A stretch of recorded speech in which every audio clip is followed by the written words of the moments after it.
Hi everyone, PKL season 11 కోసం మన Telugu titans team ఒక సరికొత్త టీంతో బరిలోకి దిగబోతుంది.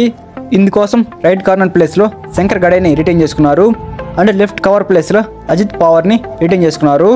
ఈ రెండు స్థానాల్లో ఈ ఇద్దరు ప్లేయర్స్ని పర్మనెంట్గా ఫిక్స్ చేశారు. మన Telugu titans team left corner కోసం ఒక స్ట్రాంగ్ ప్లేయర్ని ఎతుకుతుంది. ఈ సంవత్సరం యాక్షన్లోకి వచ్చిన ఫజిల్ చెల్లి అండ్ మొహమ్మద్ రిజా లాంటి టాలెంట్ అండ్ ఎక్స్పీరియన్స్ ఉన్న ప్లేయర్స్ని యాక్షన్లో కొనాలని భావిస్తున్నట్లు తెలుస్తుంది.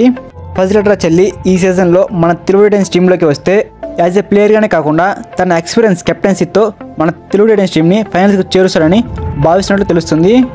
లెఫ్ట్ కార్నర్ పొజిషన్లో మన తెలుగు టైటన్స్ టీంలోకి ఫజిల్ చెల్లి రావాలని కోరుకుంటున్నాను. మీరేమనుకుంటున్నారో మీ యొక్క అభిప్రాయాన్ని కింద కామెంట్లో తెలపండి. అండ్ రైట్ కవర్ పొజిషన్ విషయానికి వస్తే ఆల్రెడీ ఒక ఎన్వైపీ ప్లేయర్ని అయితే టీంలోకి తీసుకున్నారు. అందువల్ల ఈసారి యాక్షన్లో రైట్ కవర్ కోసం వెళ్ళరు అని నేను అనుకుంటున్నాను.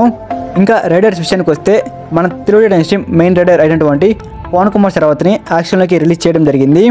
ఈ సీజన్లో మెయిన్ రైడర్గా యాక్షన్లో ఉన్నటువంటి మణీందర్ సింగ్, పర్సిత్ నర్వాల్ అండ్ సచిన్ తన్వర్ ఈ ముగ్గురులో ఒకరిని యాక్షన్లో దక్కించుకోవాలని అనుకుంటున్నట్లు తెలుస్తుంది. నేనైతే ఈ సీజన్ 11లో మన తెలుగు టైటన్స్ టీంలోకి మణీందర్ సింగ్ రావాలని కోరుకుంటున్నాను. మీరేమనుకుంటున్నారో, ఏ ప్లేయర్ మన తెలుగు టైటన్స్ టీంలోకి రావాలనుకుంటున్నారో మీ అభిప్రాయాన్ని కామెంట్లో తెలపండి.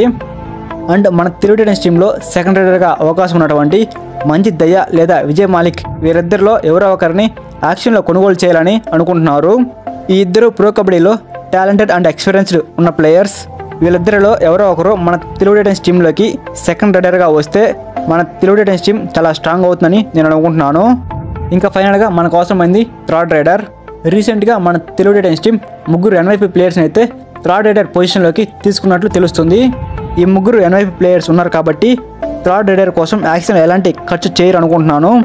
ఎందుకంటే ఫజిల్ చెల్లి లేదా మణీందర్ సింగ్ లాంటి స్ట్రాంగ్ ప్లేయర్స్ మన టీంలోకి రావాలి అంటే కాస్త ఎక్కువగానే ఖర్చు పెట్టాల్సి వస్తుంది.